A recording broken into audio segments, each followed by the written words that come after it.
Hello. Tonight, I am repeating our discussion from last week because apparently I didn't record it, so we didn't save it. So if you had any questions last week and you're watching again, now's the time to ask the questions. Hey, Tia.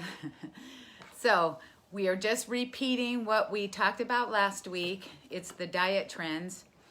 So, and this topic I chose for a reason, because diet trends, I don't really want to just talk about fad diets. I want to talk kind of about the whole gamut, not only about trending diets, but also about trending foods and practices. So it's kind of more of a broader topic. So what's on the agenda tonight? We are talking about the best and worst diets. That's according to the U.S. News. Hi, Connie. U.S. News and World Report. All right. We're going to be talking about how to choose the right one for you, or choosing the right one for you. We're going to talk about the category breakdowns of the various diets and how they're ranked of the best diets out there. We're also going to be talking about some diet trends, basically the health benefit, the actual health benefit versus reality. Because there's a lot of diets out there that sound too good to be true, and they probably are. There's no scientific backing behind them. So we'll talk a little bit about that. We're going to talk about some of the food trends, which this is kind of my favorite topic because it's getting away from specific diet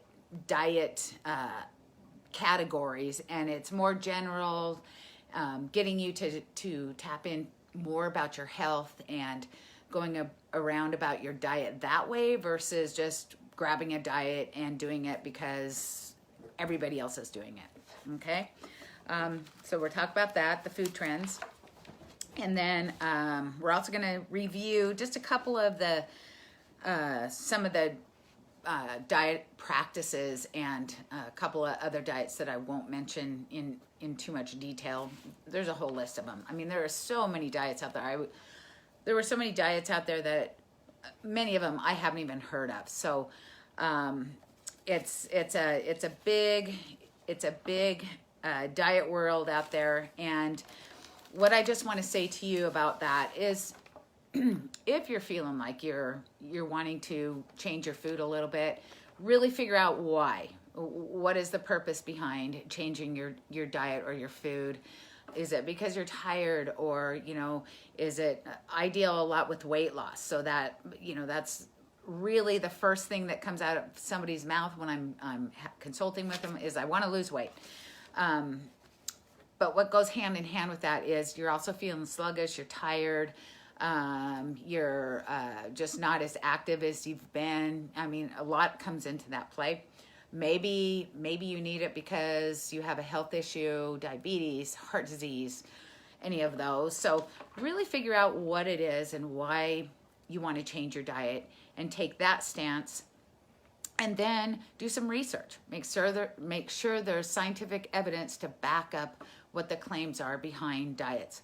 A lot of them that are thrown out there have no scientific basis, and there's not a lot of long-term studies on a few of them.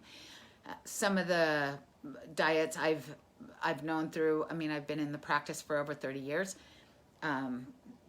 They come and they go, and some of them have been very detrimental to your health. So as you know, I'm a registered dietitian, and I've been a registered dietitian for 30 plus years, and I've seen kind of a full circle of dieting and trends and food trending. So that is what we're going to talk about tonight. So what we're going to talk about first is the best and kind of the worst diets. We're going to pretty much do extremes. We'll do like the top 5 best and then some of the worst. There's a lot in between there, which I'll mention. But how they come up with the best dieting or the best diets out there, it's basically based on sustainability, health, just how much research is behind it, how well people have done, and long term. It's it's the people that choose it. It's a board of 25 top nutritionists, top dietary consultants, and physicians, from diabetics to, diabetes physicians, excuse me, heart doctors, all of those. So they make up the panel and do a review of a lot of the popular diets out there. So this year, once again, as of 2020, third year in a row is the Mediterranean diet. And I'll talk a little bit more about why, but followed by the DASH diet, flexitarian, and the WW, which used to be known as the Weight Watchers. Those are some of the most popular diets. And then some of the very last, like bottom of, I think, close to 40, is the Dukan diet, and then the keto. The keto is second to last. Okay, and I'll discuss those as well. And if you're out there and you're doing keto, this is just straight from information, so don't shoot the messenger. Okay, but no surprise. The Mediterranean diet is a very healthy, full of fruits and vegetables, healthy fats, whole grains, and it's loaded with science. There's science back behind it. It's a very sustainable program. It's family friendly, it's palatable, and it's very, very healthy, heart healthy, and diabetic friendly. So that has been, again, third year in a row the Mediterranean diet has been number one. There's a lot of categories of different diets, and we'll talk more about that, which was an eye-opener to me. But the Mediterranean is the very top diet, third year in a row. The Mediterranean, it's historically proven to be beneficial and has long been known as the golden standard. And it's not only for weight management, but healthy outcomes. It's been a way of life in the region, all over the world, really, and it's foods that you can find pretty much anywhere. So that makes it sustainable. Okay. Just want to say though, however, if your goal is to get slim quick, the Mediterranean probably is not your best diet out there. But there is a fastest weight loss category, and I'll mention some of the top diets out there for that. Okay. So the next to the Mediterranean diet, the DASH diet was second. Well, there was a tie, actually, three-way tie for flexitarian, which is mostly plant-based, but there is some meat in that. They call it's a flexible vegetarian type program. So that tied for second with the DASH. And then Weight Watchers nabbed fourth. It has more to do with the support behind the program. You check in with somebody, somebody's holding you accountable. So that helped people lose weight successfully. And then fifth place was a three-way tie between the Mayo Clinic, the Mind Diet, and Volumetrics. I'm not going to go into detail about all of these programs. I'm just mentioning it. This is what the top diets were of 2020 this year. Okay. The vegetarian and vegan, they didn't make the top 5, but it's more because it's harder to regulate how should I say this? There's not as much research to support and record the weight loss and lowering disease risk as there is with the flexitarian. So, but that has nothing to do, they're both extremely healthy diets. And so just because it wasn't the top 5 doesn't mean they're not a very good, healthy way to eat. Okay. Anything plant-based, you can't go wrong. Okay. This is one thing that you have to keep in mind. is if you start a program, if you start a specific diet, keep in mind, what is your purpose? I mean, what is your purpose for following that diet? Like I said, is it weight loss? Is it a health condition? Is it diabetes? Is it to feel better? Or, maybe there's other reasons such as vegetarian because of animal cruelty and that kind of thing, So what is really your basis for changing your food habits or your diet? Okay, that's something to keep in mind. It needs to be sound and it needs to have some scientific basis behind it. And that will help you be more consistent year to year. Okay, so let's talk about one of the worst diets, keto. And I hear this a lot. I get the question almost in crowds, Tammi, what do you think about the keto? I really hate to comment because talking about diet in a group of people, especially if it's almost like a cult that follow the keto. I'm not saying it is, but a lot of people really like that because they lose weight quickly. And I just say, well, how's it working for you? I try not to get into a discussion. So, but this is what they say about the keto. Okay, again, this is the top 25, nutrition specialists and dietary, culinary experts and physicians on the panel. The keto is a high-fat, low-carb diet, and it's a get slim quick, and a lot of people do. It is ranked second to last, with the experts noting concerns with its emphasis on the fat-rich foods. I'm just going to read it straight from here because I can't say it better than they can. So this diet is fundamentally at odds with everything we know about long-term health. It's minimally effective in both preventing diabetes and promoting heart health, and has insufficient evidence supporting long-term weight loss. It hasn't been around long enough to study those effects. It isn't very nutritious, and it's very difficult to follow. Following this eating plan long-term is the most difficult aspect of this diet regimen. People become very bored just eating fatty foods, fat and meat. Another actually described it as the hardest of the extremely hard. Okay? In addition to being difficult to maintain, the keto also has the potential to create negative health outcomes, including nutrient deficiencies, and alter the gut microbiome, which we're going to talk a little bit more about in the diet trends, or the trending foods, because that is a big buzzword right now. And it may increase the inflammation and impact on immunity and mental health.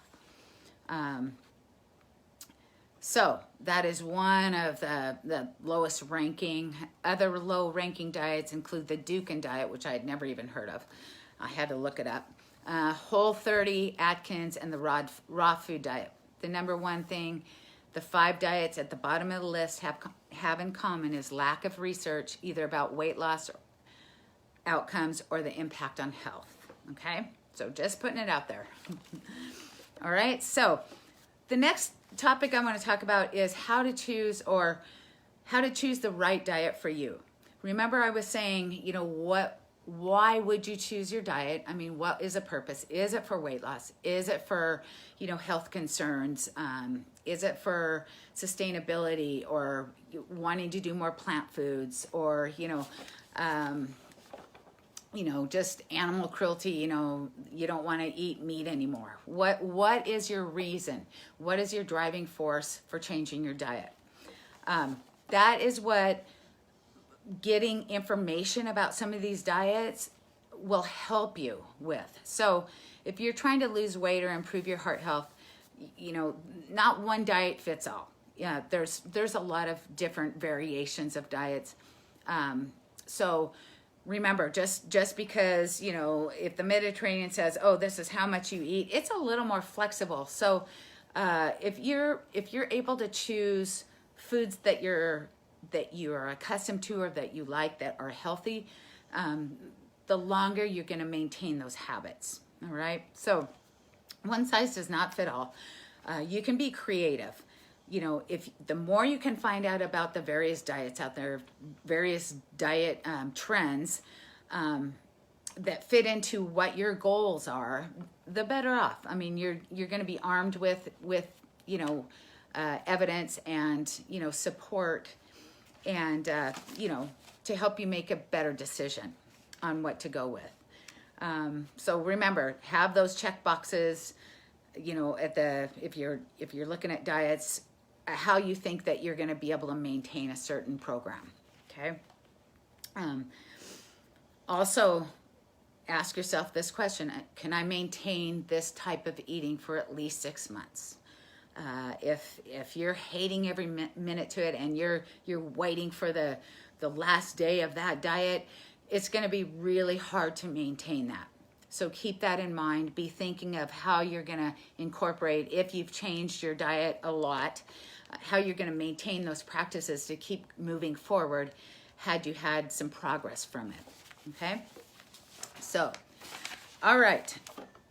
Another category I wanted to talk to you about is, or not a category, but another topic is the categories, how they broke down some of the top ranking diets and some of the not as top rated.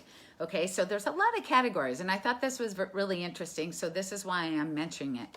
But they have categories such as best diets overall, best commercial diets, best weight loss diets, best fast weight loss diet, best fast weight loss diets, best diets for healthy eating, easiest diets to follow, best diets for diabetes, best heart healthy diets, and best plant-based diets. All right, so they have all of those categories. This is from the U.S. News Report, so you could do research on this and look up these, and then they have specific information. But I do want to mention that Mediterranean diet, they came up in at least 5 categories. Okay, so I thought that was super interesting. And of course, Weight Watchers was the #1 on the best commercial diets. You know, commercial diets are ones that, you know, are a program that you purchase, you go in for support, and you're led through, you know, being held accountable. Okay, so that's, there's like the top 5. And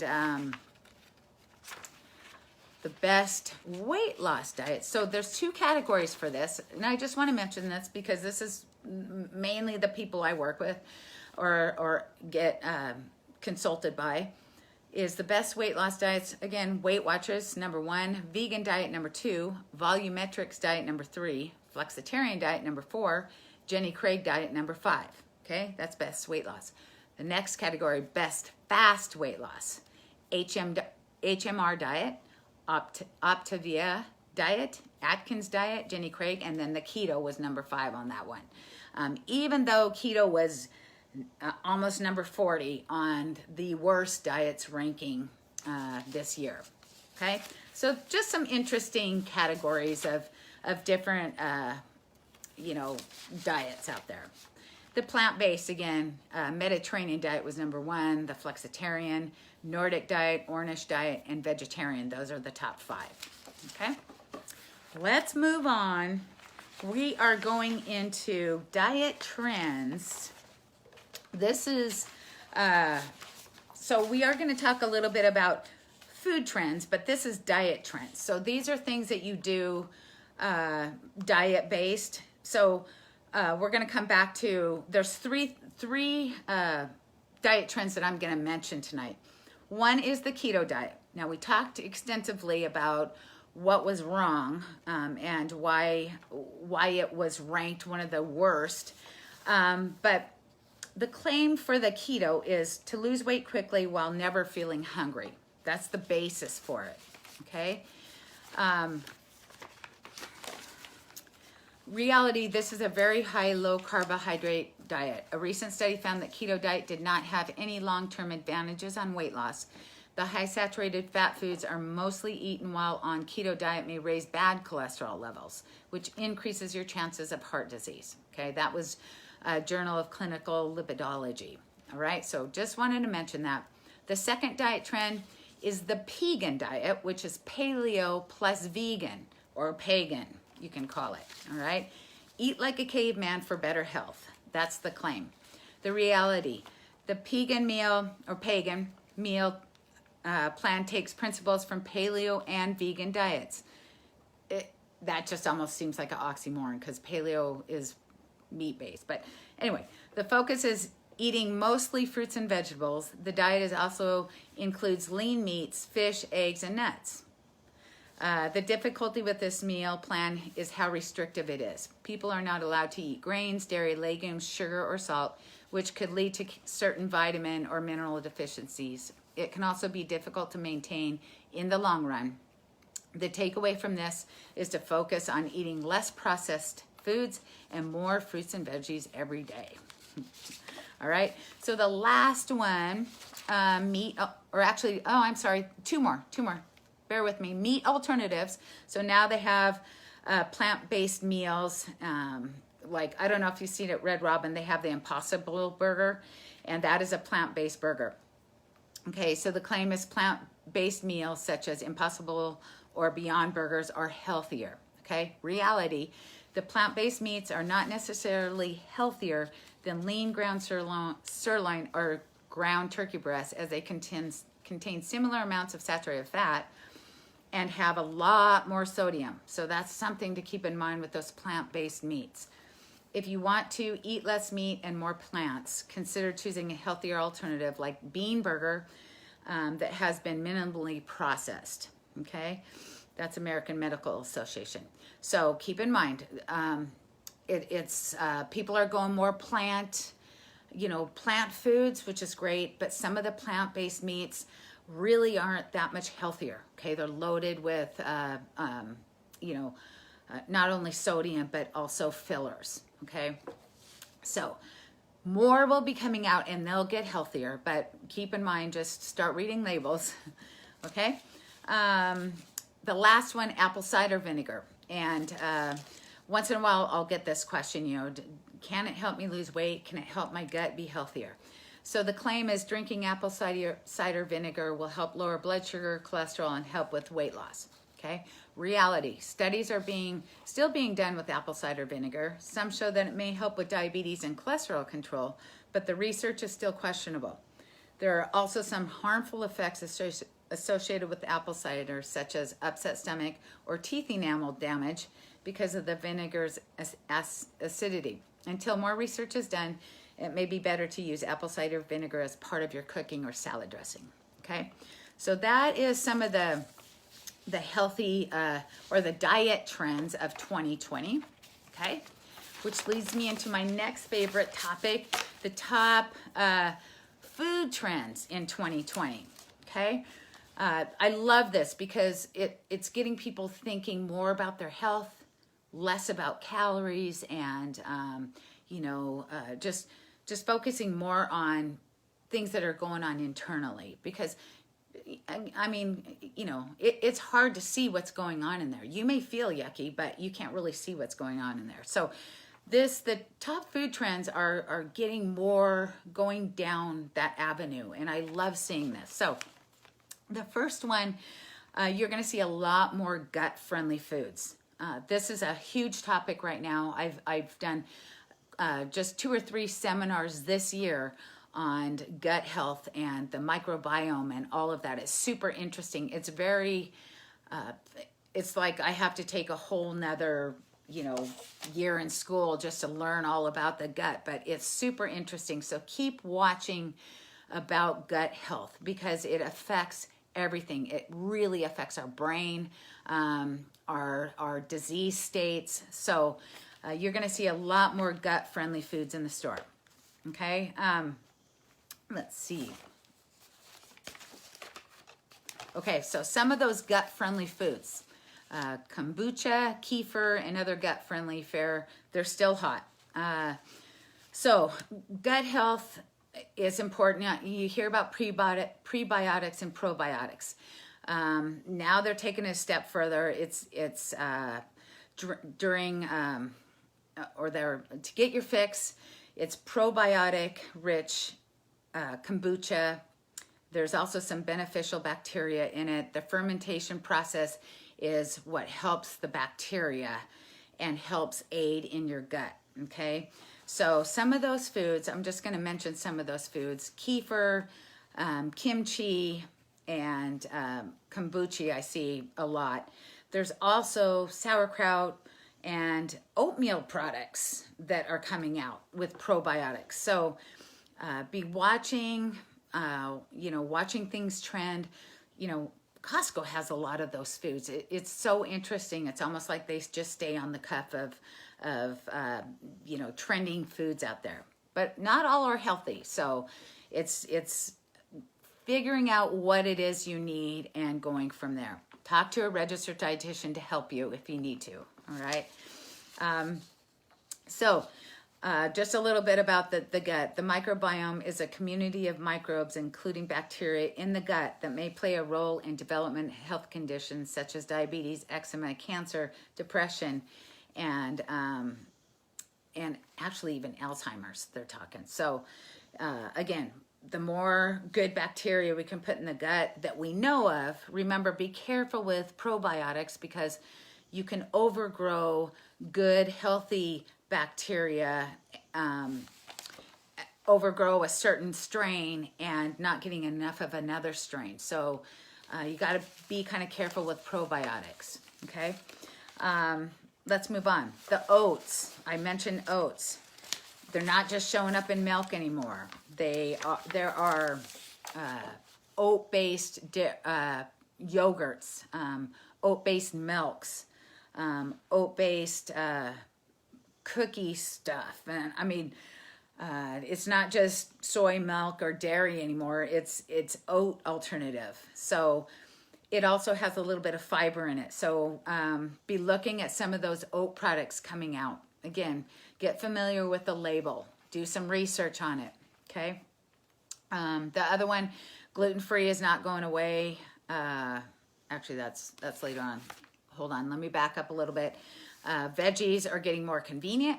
Yay. I know that a lot of people just have an aversion to green. So they're getting pretty sneaky with how they can get more fruits and vegetables, or vegetables, I should say, in sauces and stuff that are jarred. Okay. Remember, if you can eat more fresh fruits and vegetables, you're going to get a lot more fiber, a lot more vitamins and minerals, and phytochemicals. If you're taking a pill for your fruits or vegetables, it's not going to work as well. You're not going to get the phytochemicals. That is our biggest disease fighters in our body. So the more phytochemicals we can have, the better. And fruits and vegetables are the way to get it, okay? If you can't get fresh, frozen is the next best step, okay? So that's all I'm going to say about that. So more veggies are coming out that are more convenient, okay? Gluten-free, that's not going away anytime soon. Just be aware, just because it says gluten-free doesn't mean it's healthy. If you haven't ever been tested for celiacs, which is when you're allergic to gluten, I mean, you are deathly sick. Usually know that as a baby. You could have, you could have sensitivities to it. I know people that have sensitivities to it, but if you're not one, don't just leave gluten out because everybody else is doing it. Okay, gluten or wheat products have a lot of insoluble fiber that helps bulk our inner colon. Okay, so that has some benefits. But there are more gluten-free products out there that are getting healthier, but just make sure you read the label, okay? Plant-based dairies are coming. So that's something else to look forward to. Now, I just want to let you know that the FDA is kind of cracking down because plant-based meats and plant-based dairies are kind of, competing with meat and milk, okay? So what you might see them referred to as something alternative. They're not going to say plant-based meats. They'll say plant-based something else. The dairy, they're going to call milk instead of milk. So it's not going to be plant-based dairy or plant-based milk. It'll be plant-based milk. Okay, so FDA is kind of cracking down, and just to make that division between the differences. Okay. But some of the plant-based milks coming out, we've already seen like almond and soy, banana milk, walnut, hemp, hazelnut, pecan, pistachio, oat, flaxseed milk. those are all things that are coming out, not necessarily healthier for you. You know, I mean, you know, milk, dairy, that really has a really good source of calcium. A lot of these plant-based milks do have calcium added as well, okay? So those are coming. The next, lactose-free products, those are coming as well. A lot more there. Lactose-free dairy and dairy alternatives, not just talking about milk. You're going to find lactose-free cottage cheese, kefir, and yogurt. You know, lactose-free ice creams, cashew milk-based creamers, all kinds of things. So those products are coming out as well, okay? Number 7, keto, paleo, low FODMAP friendly foods are staying in trendy. So if you watched this last week, low FODMAP, so FODMAP, FODMAP, what that is, it's really designed for people with irritable bowel syndrome. It's fermentable disaccharides and polyols. Okay, they're short chain carbs that people's body reacts to. And so it's in wheat and beans, those kind of things. Some people have a hard time digesting those. And so the FODMAP diets are coming out in gangbusters with people with a lot of intestinal problems. But remember what I talked about, gut health. So those are all kind of really coming to the forefront in the health trends. So be watching that. If you're one that has a lot of problems with gas and bloating, constipation, that kind of thing, that's just something to start paying attention to. Some foods that tend to trigger IBS symptoms include onions, garlics, gluten. So, you know, if you're on a low FODMAP, a lot of foods are coming out for those specific. They're FODY. They're called FODY foods, FODY, and they offer low FODMAP alternatives. Okay, those are just things to look up. Okay, of course the paleo and keto, they have kind of their own brands of foods. Again, just keep in mind, not a lot of those packaged foods are even healthy. Okay, the more man-raised, you know, man-grown products you can have versus man-made products, the better. Okay, this is interesting. This is number 8. Hemp and CBD are going mainstream in the food world. That is crazy. That is crazy. I really don't know what all the benefits are, but I'm just going to read you what it has here. It says CBD is trendy right now, but the hemp plant as a whole is extraordinary and offers many culinary and medicinal benefits. We should start to see hemp seeds being used as plant-based protein source. Hemp leaves are being used as green leafy vegetables and even juiced, and hemp fiber being used for sustainable packaging. Okay, so those are some other products that are food trends that we're seeing this year. Okay, number 9, vitamin D enhanced or fortified foods is growing. Remember, we're pretty lucky being in the Northwest. If you're in the Northwest, we see sunshine quite a bit of the year. If you're exposed to sunlight 15 minutes a day, it helps activate that vitamin D or the enzyme to help help the vitamin D become active. Okay, so but there are a lot of cereals and various products coming out that are fortified with vitamin D. Okay, and number 10, plant-based foods are becoming more available in packages. Okay, people are really moving forward with the plant movement, which I love seeing that. The more fruits and vegetables people can have, the better. But just remember, the closer you can get to man-grown products, the better. Plant, or if it's packaged or jarred or whatever, doesn't mean it's going to be healthier. Okay, it may be more convenient, but just start to read labels. Okay, all right. So that is the end of the food trends. Woo, we're almost over in time. Sorry, guys. Let me just finish up quickly. So paleo and intermittent fasting, those are a couple of other popular weight loss diets that were reviewed. Again, we talked a little bit about the paleo, eat like a caveman, you know, your hunter-gatherer, seeds, nuts, all that kind of thing. You know, it has some benefits, but again, just eating less processed foods.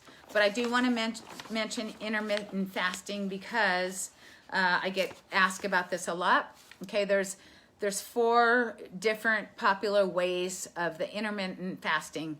The 16-8 method, which involves skipping breakfast, restricting your daily eating period to 8 hours, subsequently fasting for the remaining 16 hours of the day. Okay, that's the 16-8 method. The Eat, Stop, Eat method involves 24-hour fast once or twice a week, twice per week on non-consecutive days. Okay, the 5-2 diet, on 2 non-consecutive days of the week, you restrict your intake to 500 to 600 calories. You do not restrict intake on the other 5 remaining days. Okay, and then the warrior diet, eat small amounts of raw fruits and vegetables all day and then a huge meal at night. Yeah, so not all of those are good for the masses. Again, there's not one diet that fits all. Really keep in mind, what is your purpose? Why do you want to change your diet? Is it something that you can sustain for at least 6 months? Are you packing in the fruits and vegetables? If it sounds too good to be true, it probably is. So keep that in mind. Do your research. There's a lot of good information on the internet. If you have questions for me, you can always reach me at Tammi, Tammi, at WRAC.org. I'd be happy to answer your questions. Thanks for joining me tonight. Sorry I went over time. It's supposed to be just 30 minutes, so I didn't see any questions. And if you have any, just email me. Thanks.